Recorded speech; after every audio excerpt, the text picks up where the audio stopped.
So good afternoon. Welcome everyone to BeyondTrucks webinar. Today's webinar, we're gonna talk about Beyond the True SaaS label, how multi-tenant architecture delivers real innovation and savings. So for today's webinar, my name is Carolina Wagner, and I am the head of marketing for BeyondTrucks, and I have the pleasure to have here with me Isa de Lima, that also works in the marketing area for BeyondTrucks. So for today's webinar, we're going to start with the presentation for the first part of the webinar, and this will be followed by a Q&A session at the end. But please don't be shy. Submit your questions with the upper button on the app that is saying Q&A.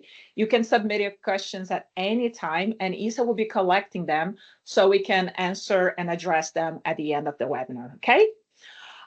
Today, I have the pleasure to have here with me Hans Gallen and Natasha Martinez. Hans Gallen is our CEO and founder of BeyondTrucks. He comes with an extensive and very deep background coming from Stanford Graduate School of Business and more than 20 years of experience with venture scaling and private equity companies. Natasha comes with 25 years of enterprise transportation management experience and 10 plus years in technology implementation. So welcome, Hans. Welcome, Natasha, our head of fleet and customer success. And with that, I have the pleasure to pass the ball on to you guys. Thank you, Carolina, and thank you everyone for attending today. It's a great pleasure to be here on a Friday afternoon. So without further ado, we'll start and can move on to the next slide. Carolina, if you can move on to the following slides. And just a quick introduction on the company, BeyondTrucks. We've been around for more than half a decade by now. We are based in the Bay Area and serving fleets across the United States. Our team is really a mixture of operators that have been in the industry for a few decades, but also engineers and machine learning scientists, data scientists and machine learning engineers that take a very fresh perspective of how transportation processes and workflows can be streamlined and optimized. Next slide, please. I'm starting with something that's very personal to me, and you see some foreign language in here. This is, in fact, the history of my great-grandparents' distribution company back in Switzerland. They started a beverage distribution company that, what I learned most recently, used technology really early on. And what we see here is that the company actually started in 1967 to digitize bill of lading. So this is actually a digital BOL at that time, produced and codified with a punch card. That was 1967. Later on in 1973, they had their own on-premise server, and in 1976, they built out their first IBM System 34 server in their business. So much to my surprise is how early they were to actually implement technology as early in the late 60s and late 70s. Now, what is really fascinating to me in this is that probably many companies in the US and probably in Europe today, still some of the server architecture is exactly the same as it's been since the 1960s. And it is just a reflection of the massive investments that were made early on in the industry, in technology, and that have come with certain assumptions in how software works. So in all of these instances that you see, software was implanted on the physical server on-premise, and the software architecture that came with that was very much built for these single deployments. And the big fundamental shift that we see in freight, in fleets today, is moving away from these single deployments into something that is called SaaS, or oftentimes multi-tenant SaaS. And we'll talk a little bit more about how, in effect, that is different and what new opportunities that can bring. And sometimes it comes with new limitations as well. So without further ado, let's go to the next slide. Move on to the next slide, please. Wonderful. So what we'll cover today, there's a lot of conversations about SaaS, and so some people call it some true SaaS, not true SaaS. We'll talk about that. We'll speak a bit about multi-tenancy, what the business cases are, what the business implications are, what the short and long-term implications are. But also when you look at a SaaS solution is what do you need? What are the questions that you should ask to determine whether multi-tenant SaaS makes sense for you as a company, or more specifically, which multi-tenant SaaS solution makes sense to you as a owner or operator of a fleet. Next, please. So a lot of confusion is out there in the market about what is SaaS, and providers, unfortunately, don't help that confusion. A lot of people mix the notion of being cloud hosted with SaaS or cloud-based with SaaS. They also mix the idea of being multi-tenant versus single-tenant with SaaS and what it means to be cloud hosted. So one important thing to know is that there's many solutions that are built as a single deployment, like I just showed you in the picture of my family's on-premise computers, but they just live as a single software license in the cloud. That doesn't make them SaaS. That also doesn't make them multi-tenant. SaaS is essentially software as a service. That's a business model. Multi-tenant means an architectural choice for the software. And on-premise versus cloud just means where does the actual software live? Where is it hosted? We as a company, BeyondTrucks, we've made a very clear choice to be multi-tenant SaaS. We have a shared code base for all our customers, but segregated databases for every single customer. We'll talk a little bit more about that. So very important when someone says they're SaaS, it's important to ask, what architecture are you using?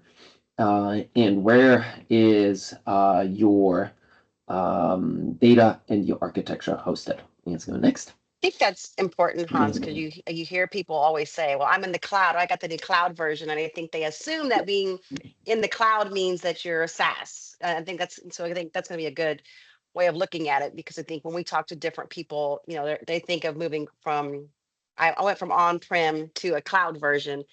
I think their assumption is it's the same concept. Very much so. Good. So let's talk a little bit more about what is multi-tenancy. Next slide, please.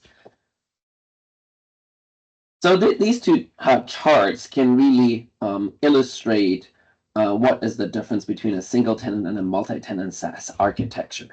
On the left side, you see a customer using one code base in one database. So every customer in this instance has their own, call it program, that they use to process data in a database. In a multi-tenant architecture, which exists only in a cloud environment, the users share the same code base. So the logic that is processing data is the same logic or the same code that is applied to different segregated databases. So in that instance, you see that the arrows converge at the code base, but they separate again at the database. That's the biggest architectural difference in these two choices. Now, companies that you are all very familiar with, Amazon, Netflix, Hulu, many other consumer-facing softwares all use multi-tenant technology. So it is a very, very commonly used architectural choice, especially in the B2C, in the business-to-consumer space, and increasingly has become a dominant architectural choice even in business software. The earliest proponent probably in that space was probably Salesforce about 25 to 30 years ago, when they made that choice to become a SaaS solution that is multi-tenant based. Okay, next slide. So what are the implications generally on the customer when it comes to these choices? So when you look at single-tenant software, one of the challenges is that every software license lives on a separate under a separate tenancy. So one thing that may happen is that there's many customers out there that have different versions of the same software, and as a result of that, it becomes quite costly to maintain all these different versions. That maintenance cost is high for the provider, but it's also very high for the actual customer. On the right-hand side, you see multi-tenancy, and in multi-tenant infrastructure and architecture, you'll find that all customers use the same code base and concurrently get updated to the latest version. Now, there may be some variance in how frequent, but generally everyone gets an update. Very much like you on your Android or iPhone, you get a notification that a version upgrade is available. Many of them are mandatory, and at 2 a.m. in the morning, your iPhone will go through an update process. So very similar. But as a result of that, everyone is on the same and on the latest version. Next, please. So what's the actual business case for multi-tenancy in a transportation management system like BeyondTrucks? Next, please. So we'll start with an example of our customers that Natasha will illustrate, and we'll walk through some of the aspects of the business case. Yeah. Thanks. So Modern Transportation, based out of Pittsburgh, Pennsylvania, about 20 different terminals, a dry bulk, and they have also chemical and liquid bulk as well. They're coming off of, they had a system that they'd had for 20 plus years that was on-prem. But what that kind of details when you talk about on-prem is that they had other multiple stacks of technology. So they had a different, a system for their fleet maintenance. They had a system that they needed to use to be able to do upload photographs, any kind of documentations that were happening. So this customer originally looked at when they were trying to decide what was the right decision for them was, again, the different technology stacks they had. They had an EBE to be able to translate what was coming in on documentations. They used Vector. They used a company called Transflow. So you have to have all of these different integration partners to be able to work consistently through that. And what that really causes a lot of manual work in the back end. So when you go from an on-prem, when we took that company from going in from on-prem to an actual SaaS based, because they did have the option, and I think it's where the confusion comes in. They were told like, we can move your on-prem to the cloud version. And that sounded really great for them because everybody wanted to go to this new cloud version. But that when they went to the cloud version, nothing actually changed with their product. So the product they currently had was going to remain the same that it had been for 20 plus years, with no additional upgrades, only being transferred to what they were calling a cloud, which would have still been a single tenant. In this transformation, you'll see that they were able to eliminate multiple different tech stacks. For instance, like we talked about EBE or Vector and things like that.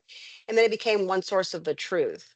So this way now with the single tenant, with the multi-tenant product that they currently have now, they'll get releases as releases go out to every one of the customers. They get all of these releases real time. And it's extremely seamless to them. So that's the difference in, again, going from prem into a multi-tenant SaaS subscription. Okay, next slide, please. Okay, so what Natasha just illustrated is something that we see very, very frequently.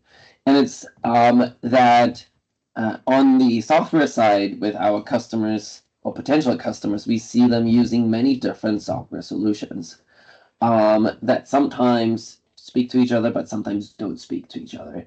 And one of the reasons why they oftentimes don't speak to each other is that building integrations into a single tenancy is very work intensive. It's very labor intensive. Every time you integrate into a single tenant software, you have to put a human, an engineer behind it and connect the two systems to speak to each other.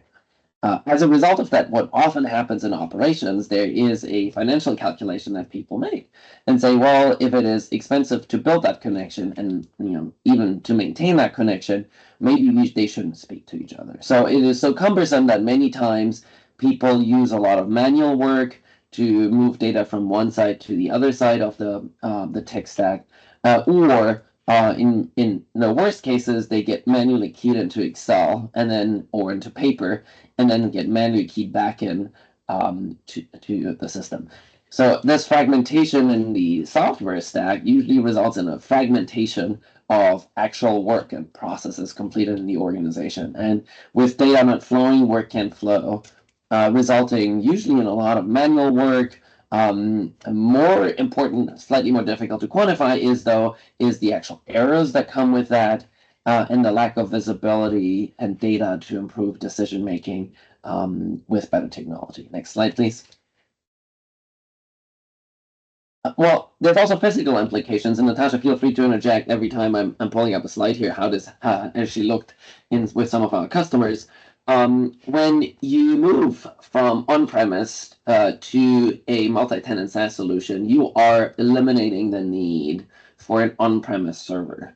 That means you're freeing up real estate. In some places, in most places where fleets are headquartered, that is not particularly valuable, meaning then the cost of real estate is not very high.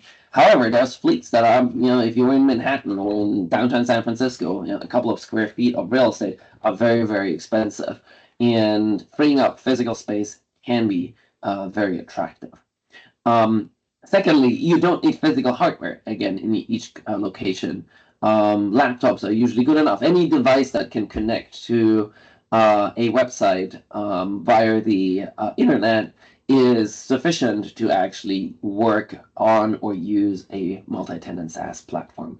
That makes it much more mobile and flexible to move across locations. Next. I think one thing on that one, Hans, as well, is that, what we've seen in the history of that is, think about it too. We have customers that are located in areas that are very hurricane prone, so you think about real estate. So not only do you have to have a room that hosts this hardware, you usually have to make sure that it's air conditioned, vented correctly. And then for a lot of our customers have to have backup generators when the systems go down. Yeah. And in this instance, your user can log in from anywhere that has internet. So they can go to a coffee shop and work if they had to, if you lost power at the actual location. Yeah, I think that applies as well to often you hear like, what happens if the cloud goes down? The truth is, cloud computing has the opportunity to build redundancy, computational redundancy, which means there's opportunities to constant backups across regions, not just from one physical data center to a next physical data center. So if a hurricane hits data centers in, let's say, the Houston area, things may be stored already by that time the hurricane arrives back on a server in a different region. So that gives you, and that all happens in the background in an automated way. That gives you so much safety and security in that process that today can be very, very attractive. Next, please. So let's look at some of the cost benefits and where the cost benefits of multi-tenant SaaS systems come from. So the first one is really infrastructure and architecture related. It is the fact that the architecture allows you to share resources across many different users. That could be the actual physical real estate, but it could be the fact that you have access to more computational power that can be shared. And what I'm talking about here is the fact that someone who starts their morning at 6 a.m. on East Coast time has maybe on a Monday has their highest need for computational power around that time. But until people in the West Coast get up, that intensive use of computational power may have reduced. So there's fluctuations in user behavior that make it more efficient to spread computational resources across many users and generate cost savings for you. Because otherwise, if you only rely on your peak period in your particular location, you would need to provision, you need to over-purchase computational power compared to what you actually need during regular hours. So there's that volatility or computational power fluctuation thing that is shared across users and generates savings. There are other shared savings. So for instance, buying the best of the best of the best of cybersecurity becomes more cost efficient if you can split it over multiple users rather than just buying it for yourselves. That applies to other overhead expenses that could be applied to any type of safety security provisions that just becomes accessible to many users if it's shared across many of them. Customer support is more efficient for a software provider to offer customer support across multiple in the multi-tenant architecture, simply because fixing a problem for one user almost immediately will fix the problem for all users. So support and customer support and engineering support are typically highly beneficial here. And then lastly, R&D and development. So a lot of that you'll see a better use of engineering and scientific resources across that. Version fragmentation. A lot of cost comes with the fact that there are multiple versions out there. And if you have a single tenant architecture. So having old versions usually results at some point in time in your software provider to actually forcibly sunset certain old versions and refuse to update them because it becomes so inefficient to do that. With multi-tenancy, on the other hand, that is never going to be the case because you constantly update people across multiple ones. Configurations replacing customizations. That's a very interesting topic. Because in a multi-tenant SaaS architecture, everyone uses the same code base, it's inherently much harder to customize it because customization, if you constantly were to customize the software, the software would become very cluttered for all different users. So the architecture forces the providers into offering things that can be switched on or switched off or configured or modulated or set up in different ways. In that sense, it removes a significant cost that comes with managing and updating customizations in the single-tenant architecture. So configurations are really important consequence, but also really important advantage of having a multi-tenant architecture. Low cost of integrations and extensions. Generally, it ties a little bit into this infrastructure advantages. Once a integration is available to an architecture, it usually can be rolled out at limited cost, some exceptions, to other users. So that benefit is quite significant when it comes into place, when it comes to a system like a TMS that needs to connect into many other systems. So one of the biggest advantages we always find is we radically cut down the integration costs that providers have to foot when they integrate into other systems on their single tenancy architectures. Next, please. Innovation. One thing that's become clear is that the pace of innovation is becoming faster and faster, and we see many fleets falling behind because of the architectural choice of their existing TMS systems. Because in a multi-tenant SaaS architecture, you always get updates. So for instance, BeyondTrucks updates our software at least once a month, sometimes multiple times a month, with specific updates. And every time something happens in the environment or there's an opportunity to provide something innovative, we upgrade the version. That allows the pace for innovation to progress at a continuous, maybe at smaller increments, but at a continuous level. And as you know, making a lot of small changes ultimately ends up making a big difference over time. So in a time where AI and innovation is moving so fast, unfortunately, being on a system that was built 20, 30, 40 years ago will very soon become a liability, rather than continuously evolving and keeping pace with everyone else. I think it's like you said as well, Hans. Mhm. It's kind of like you said. It's like your iPad or your iPhone, right? Like our updates can happen in within a split second. You don't know. Some of it is something as simple as removing clicks or making it something a little bit easier to use, and some could be an actual new feature. So it's Yeah, just kind of what technology is doing these days. It's how you yeah. kind of keep up with everything going on.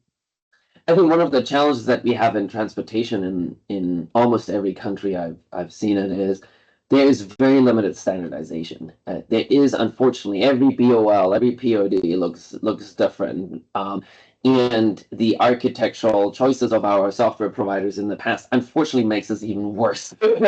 There's people who are working still with um, um, old technology, and as a result of that, it speaks very poorly to new technology. So I'm very optimistic that with multi-tenant SaaS architectures and the cloud development, where even the vehicles are moving towards, that problem Definitely. will disappear over time.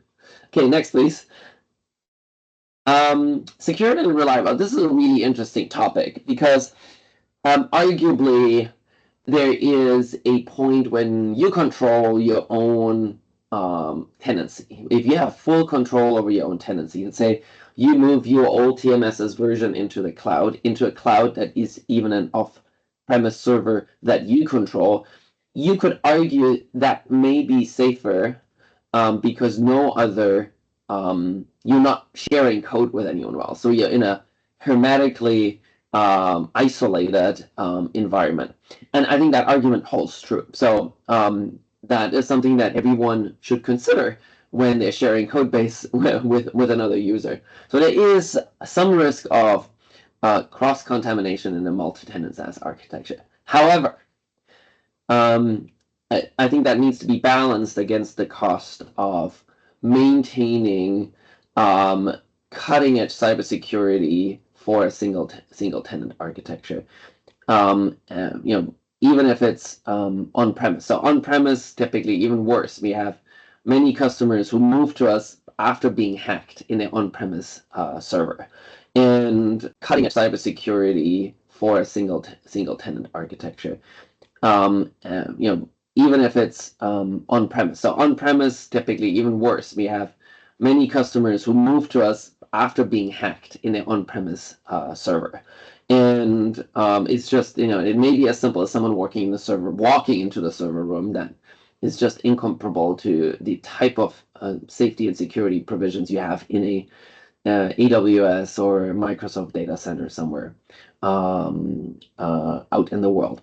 So generally what we see, unless you are Ford Motor Company or a Facebook or another multi-billion dollar corporation, it is not necessarily cost efficient to maintain the level of cybersecurity, and the benefits of sharing the cutting edge cybersecurity across multiple tenants outweigh the risks of having a shared code base. So now, I can also tell you that that has shifted quite significantly over the last, I would say, 2 to 3 years, where for a long time people would not move to at the ultra enterprise space would not move into a multi-tenant architecture. But even today, many billion-dollar companies today are considering multi-tenant SaaS solution. Important part of that is there's also certifications available today that software providers can obtain. We obtain one of the most important ones, or the most important one, that's called SOC 2. There's SOC 2 Type 1, Type 2.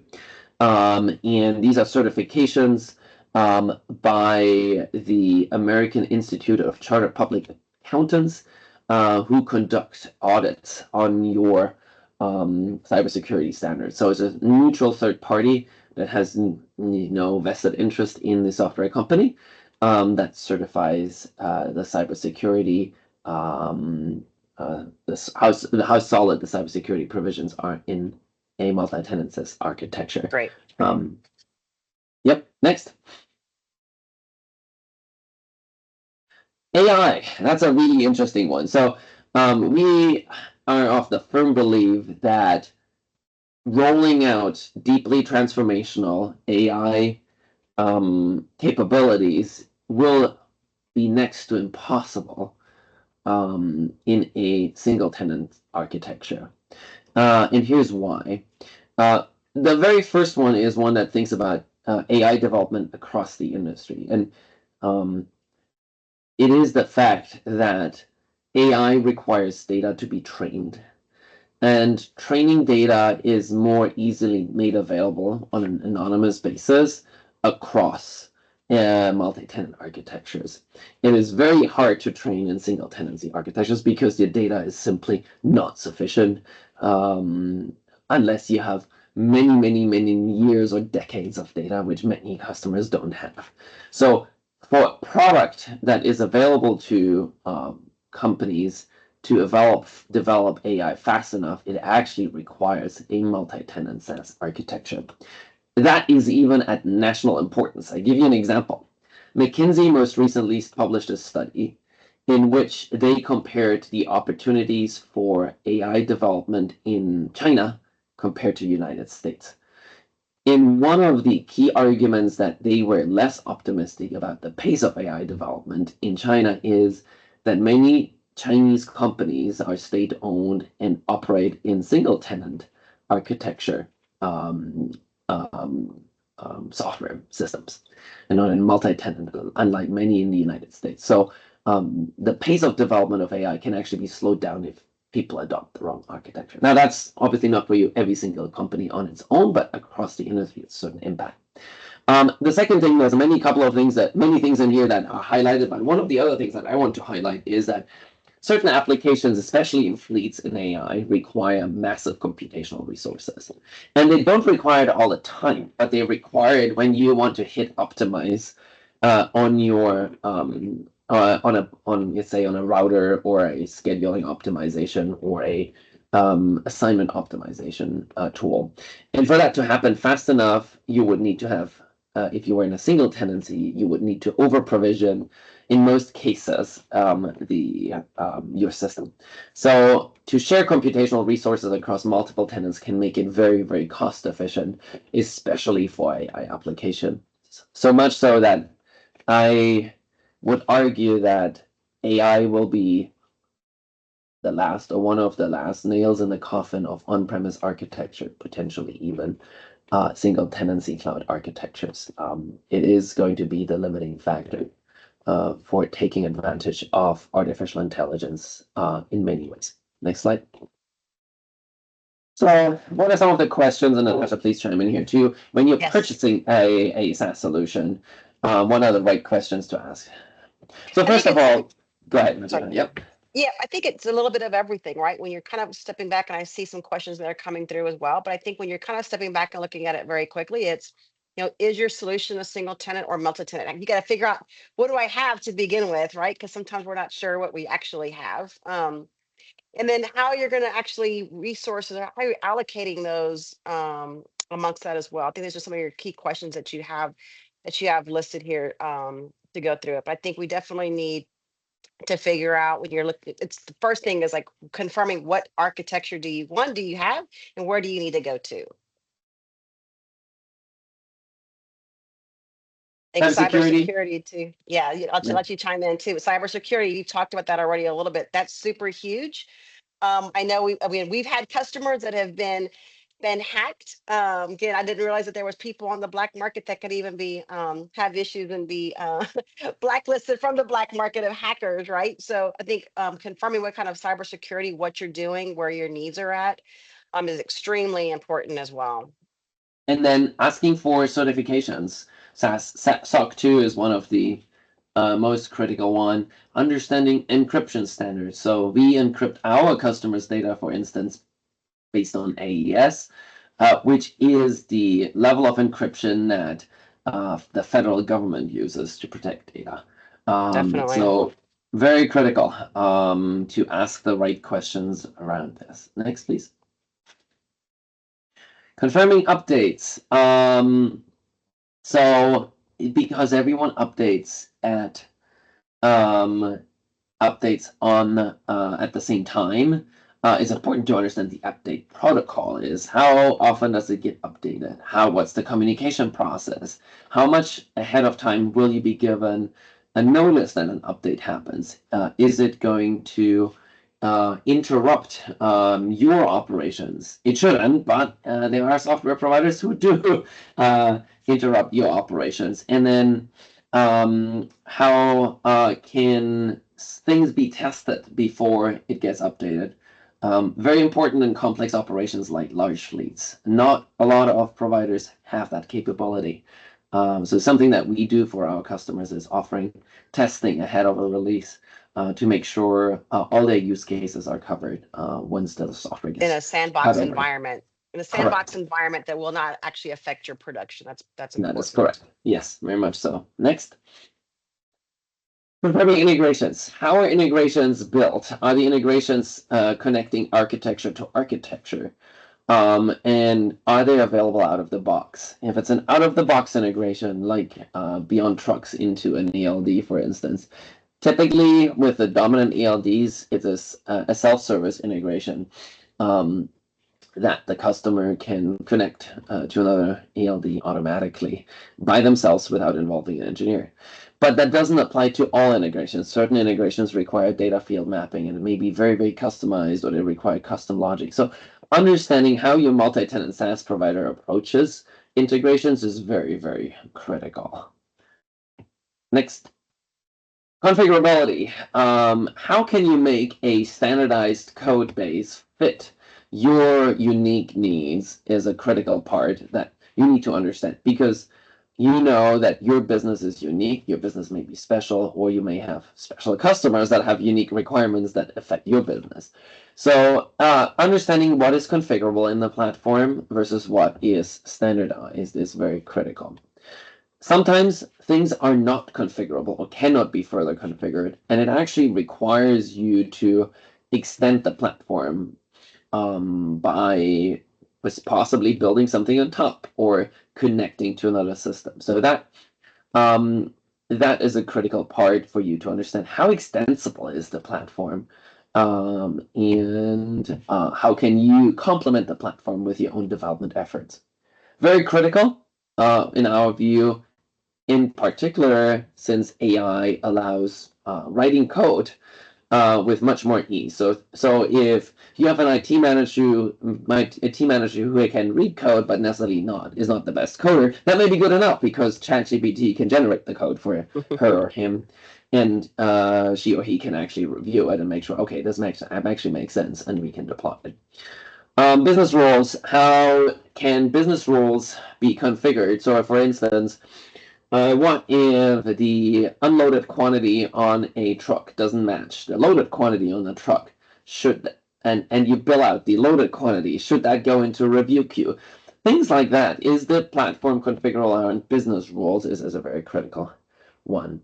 And lastly, if there are configurations and customizations, is how do you actually save them and preserve them as upgrades get pushed out? So that's another important part, is how do these unique parts handle? Okay, next slide, please.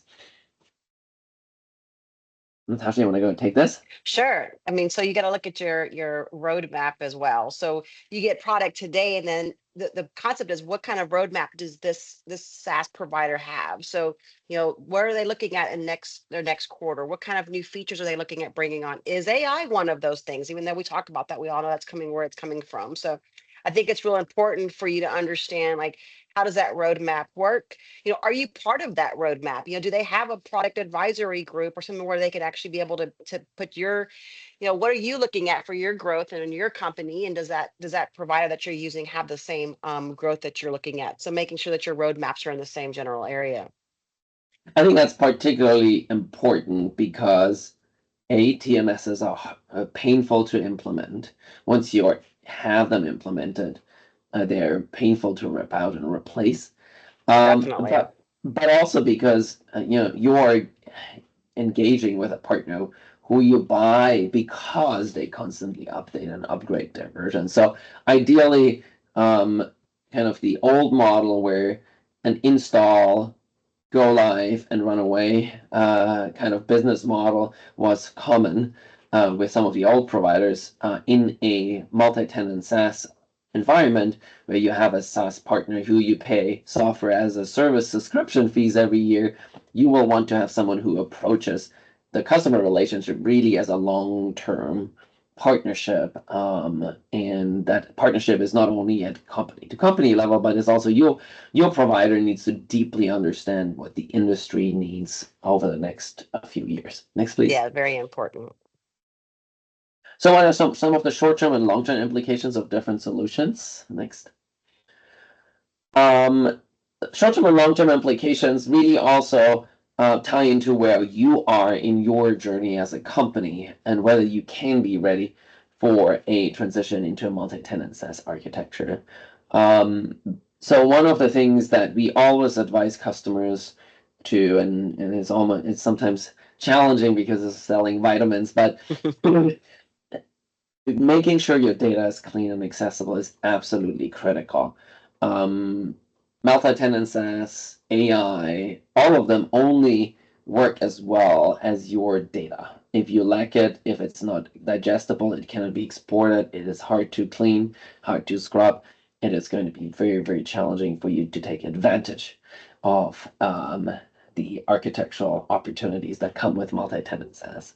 You hear it, junk in, junk out, right? So that's super important. And especially if you've been on-prem for 20 plus years, which is pretty common in the industry. A lot of that data has been changed. People have come in, people have left. You've changed naming schemes, maybe it's your commodity. So yeah, very important that you come in with new, clean, existing data. Yep. Licenses and contracts. What's the outstanding contract term on your existing agreement? But also because today the tasks that a TMS completes may be very different from the tasks, or maybe wider or broader than the task your old TMS completes. It is important to also see if there's kind of holes that you plug with other solutions out there that you may also have to replace in addition to your TMS. In the same vein, I think it's very important to think about when that change can happen. So we currently see a lot of AI providers that plug into existing TMS infrastructure. So you would need to integrate them into your single tenancy cloud-based or single tenancy on-premise software. Unfortunately, a lot of the problems could go away that they're trying to fix if you transition to a better architecture. As these bolt-on solutions evolve and plug into your existing TMS, it is almost, and some of our customers say, yes, it's resolving a pain, but it may create another pain. So it's almost like death by 1,000 paper cuts. So being mindful of the terms and contracts of these bolt-on solutions is critical, because the multi-tenant SaaS architecture can once and for all eradicate a lot of the problems that some of these AI providers, the bolt-ons, are trying to offer. Internal resources, changing TMS, multi-tenant, single-tenants always will require a lot of internal resources, and you need to be mindful and prepared to muster not only the financial resources but also the personnel that can help you a successful implementation. Very, very important, and we work with our customers on that intensely. Management support. You need senior management and ownership buy-in to create excitement, because the opportunities that new TMSs come with are significant. Especially your younger talent will love them. The older talent may be scared of it, but if they know that there's senior management support, they will try, and they oftentimes, much to their surprise, will actually like it. In our cases, we've actually never had a challenge of users of an older generation, or maybe we have users, who are not very computer savvy. They're coming from flip phones to transition to multi-tenant SaaS architectures. And in all cases we have actually only had positive surprises as ever. And Natasha can speak from her own experience on that. Business shifts, very important. Start thinking about what is going to happen in the company, not tomorrow, not 2 years or 3 years, or if you're going to be an upcycle or a down cycle. If you partner with a multi-tenant SaaS company on a TMS space, you need to make sure that that company aligns with where the industry is going. And we can show a little bit on the next slide of how we approach this. So we most recently had one of our next slide, please, customer product council meetings where we worked with a group of industry leaders. These were fleets somewhere between smallest, probably 100 drivers, largest, couple of thousand drivers, where we discussed a scenario where in 10, 15 years down the road, each of these fleet owners had just lost their biggest customer to a competitor. And we analyzed what the capabilities could be that that competitor has that would make them so much more competitive than our fleets.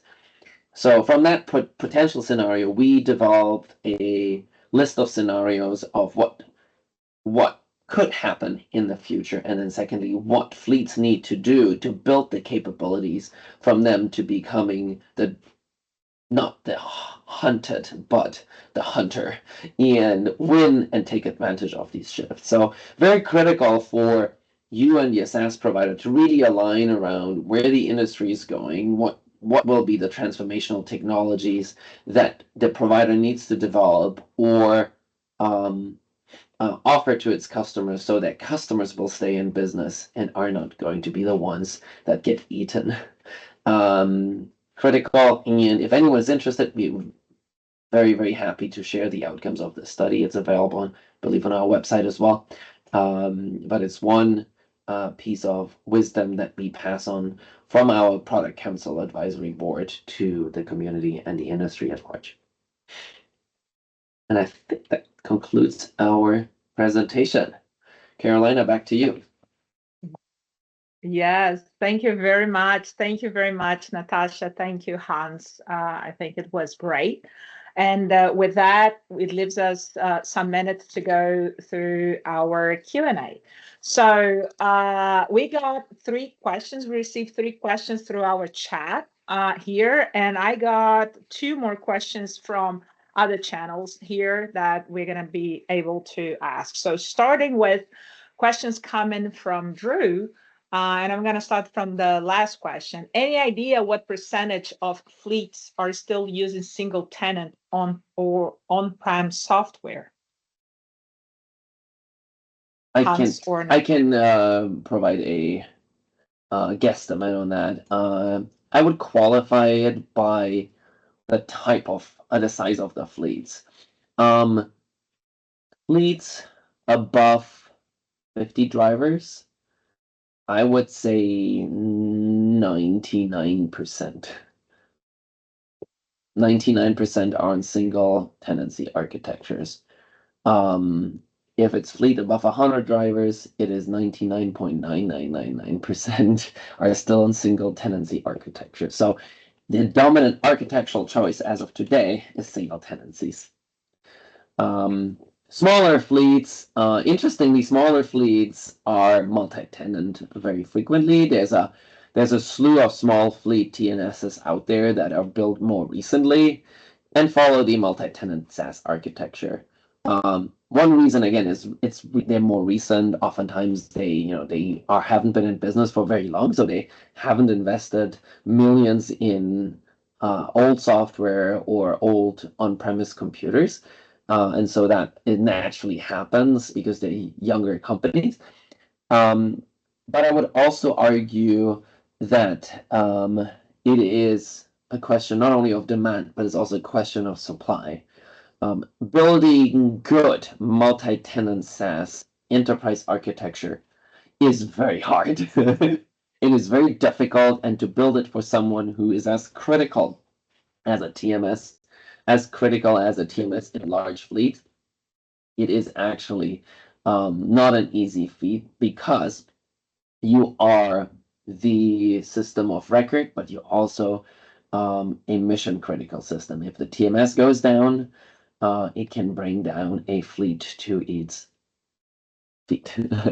So very important, but by and large today, We are probably one of the very, very few, if not the only enterprise scale multi-tenant SaaS TMSs that has managed to build an architecture that achieves all the things we've been talking about. Great. Thank you, Hans. Natasha, maybe the next one goes to you. Are many of your fleet customers aware of federal and state R&D tax credits and how they could reduce costs of transitioning to multi-tenant SaaS? I would say with our current customers, sure. I think with some of I think that's kind of what kind of goes back to the question we just kind of answered. I think part of that is what goes into our ROI when we're discussing and talking with fleets about moving from a single to a multi-tenant. So yeah, definitely. I don't think everybody's aware of what they can or can't get. Also, again, depending on, like you said, there's some federal and then there's also some state. So depending on where we're looking at. But yeah, we do use that as part of our cost calculator if it's applicable for our customers. Okay, thank you very much. And then Hans, maybe back to you. What components are in the 30% reduction in total cost of ownership versus single tenant? I think we have a breakdown in an earlier slide, so it shows the different components. I would argue it is a combination. It's highly dependent on what type of single-tenant architecture, single-tenant software they're on. If they're on-premise, there's significant savings in just the real estate and the hardware that is being expanded. Cybersecurity and maintenance is expensive. Maintenance, we see customers who spend so much money on integration maintenance that it comes close to our annual SaaS fees. Meaning, for your TMS to connect to an ELD, to connect to a messaging software, to connect to imaging software, to connect the imaging software to an invoice generation software, and then to connect the invoice generation software back to your TMS, that spend on the softwares, the stitching together of the softwares, and the maintenance of all these connections can be exorbitantly high and make up, more than half of the savings that we are outlining here. So we generate all of this because we have pre-built APIs that are shared across customers. So the code base again is shared, the APIs are shared, the data is not. The data is routed like in an apartment building only to the water is only routed to the one who has the meter for it, right? So very similar analogy, and generates a lot of savings on the integration management side. Thank you, Hans. And Isa, can you see, do we have any other questions coming from the chat? I don't see any more questions. Currently, we don't have any other questions from the Q&A chat. Okay, so I have one here coming from another channel that it's actually going into a little bit what you tried to explain here, Hans.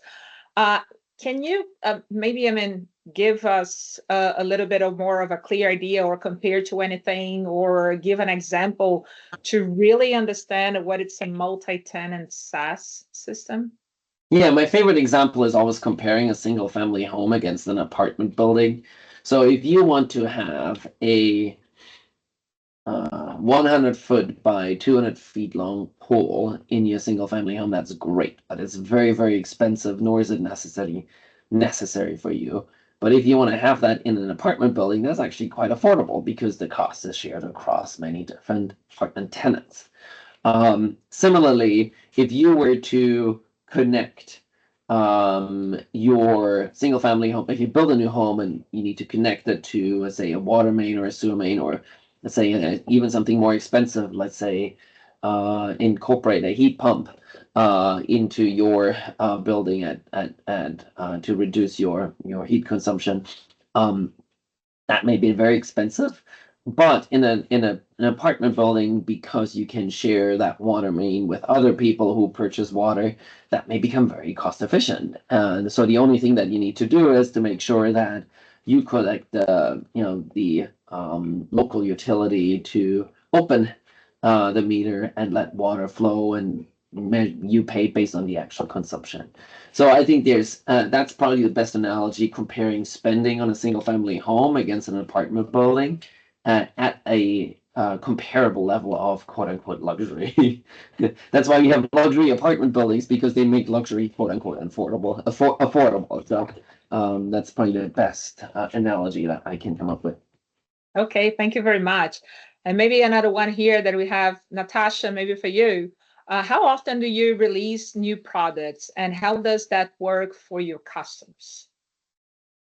Great. So for us, Right. yeah, so we like to say at least at minimum once a month, depending on the release and depending on the size of the customer. There's different ways of how we do those releases. Some releases, again, or could be something very as simple as, removing buttons or changing, colors or making it a little bit user friendly. But for our larger fleets, we actually do, I think Hans and I talked about this a little earlier, is that we actually provide us what we call a staged environment. Then we put the release into that staged environment that has real live data from that customer. It's a copy environment, and the customer is able to go in and actually test that to make sure that, one, the logic is correct, two, that we may have missed something in that, and then once we have a release from the customer, then we actually can release it to the rest of the environments. For the smaller ones, again, it can happen overnight. The systems don't go down. They're usually down. When I say down, it's less than maybe 1 to 2 minutes. And so there's very limited, if no, exposure to the operations. We also do, release notes. So we make sure that we are sending out release notes to all of our customers prior to the release, so they're aware of it. And then we also offer training or webinars that also show the customers exactly what was in that release, depending on it. Okay, maybe just to close and come to an end. Does a multi-tenant environment means that I will have a lot of new features that it's not relevant or doesn't apply to my business? No, the good thing about the way this works is we talked a little bit about configurability, right? So we actually have multiple different type of workflows within our product and configurability. So if there's something that may not be, something that you would be wanting to use, and maybe you don't necessarily want an ETA with hours of service, then you don't have to turn that feature on. So again, that's a little bit different, where we kind of give you the ability. If we have a feature and you want to use it, that's great. It's available to you. If you don't, then you don't have to fill in some of those things as well. Okay, great. And I guess that puts us to the end and to the final minutes of the hour. Again, thank you very much for your attendance, for your participation. Thank you, Hans. Thank you, Natasha. It's definitely a lot of knowledge that you have and that you are sharing with all of us. Yeah, stay tuned. We're going to have more webinars to come. Thank you very much and have a good rest of your day. Thank you. Thank you.